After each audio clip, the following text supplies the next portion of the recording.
Estamos presentando la nueva BC 150 Full, con un diseño más deportivo. Este modelo cuenta con luces LED de posición en el tanque y luces de LED en los giros. Y también cuenta con puerto USB.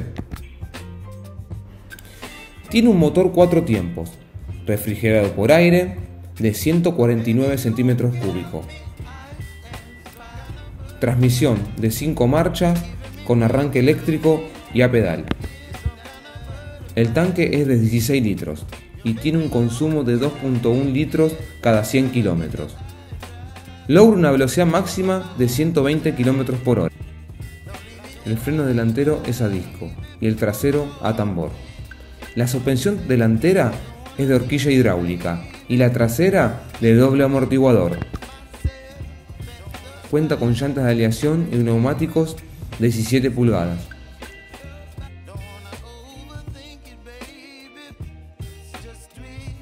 Cuenta con slider, que sirve para protección de caídas.